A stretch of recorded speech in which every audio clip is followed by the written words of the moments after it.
going to be giving you the review of the Long and Faraway Gone by Lou Berney.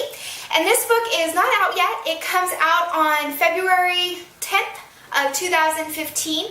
I would say go and buy it. It is fantastic. It's a great read, great mystery crime novel. So if you're looking for a new crime mystery novel, you should check this out in February. So it is about these two main characters, Wyatt and Juliana, and it is their journey of how they have dealt with tragedy and violence in their life. Wyatt, he is the sole survivor of a robbery/shooting at the movie theater he worked at when he was 15. And his question is, why was he the only one that survived? Why did the robbers keep him alive? Why didn't they kill him as well? And why does he get to live when all of his friends didn't get to live?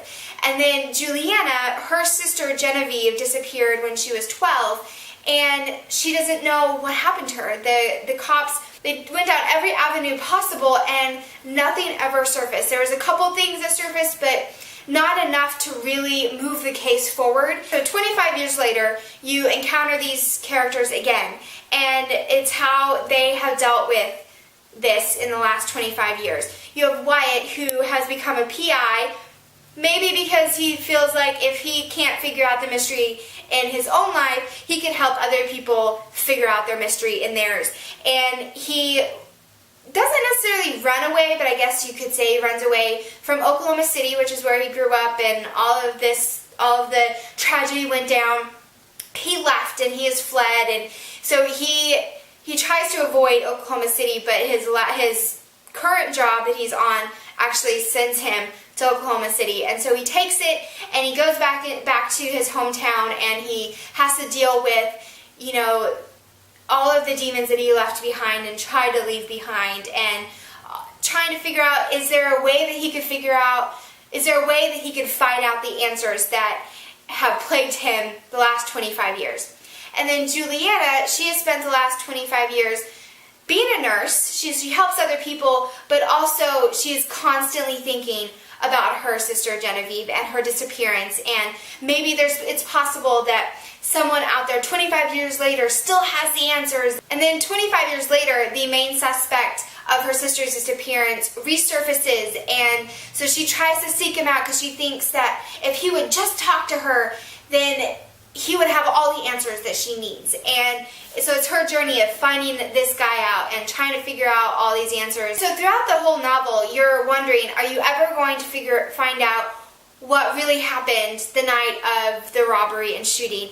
Are you going to ever find out what happened to Genevieve? And so that drives the plot. But then also you have Wyatt's current job that kind of plays not a background to it, because it's not a background story, or a subplot, or, a B story, or whatever you want to call it.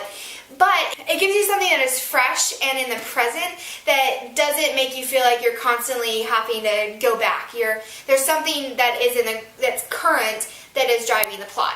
And so the book is written in two different narratives. It's written in Wyatt's and Juliana's, which normally I don't like that. Because you tend to like one story over the other, and so you're trudging through one chapter just so you can get back to the next story.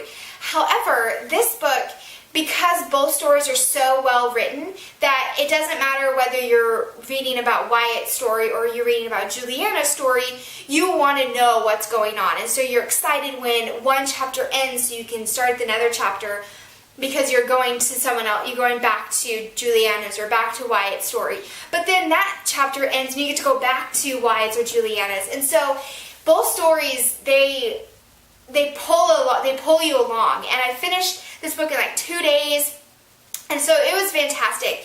The only thing that I have a problem with is that you spend probably about this much of the book getting somewhere, and then it's kind of all not wrapped up neatly, because it's not wrapped up neatly, but it kind of feels like things just, I don't know, just end too quickly. Like you finally get there, and then it's just, da-da, we're done. And so that's that's the only really problem I have with it. And then there's a couple things that are on the back that they weren't even in the book. And so that was a little frustrating because it's like I'm waiting through the whole book for that part to happen, and it doesn't. And then just that even though Wyatt and Juliana's perspective are both brilliant and great, you never really connect the stories, never really connect the two. And that was just kind of like why was this one story and not possibly two?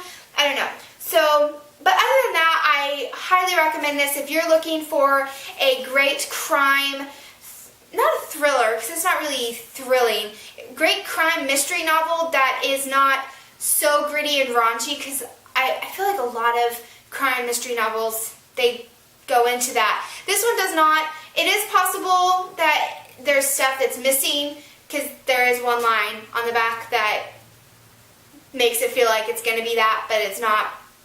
But, so yeah, so if you're looking for a new crime mystery novel, I highly recommend this. Check it out in February. Again, it's going to be released February 10th, 2015.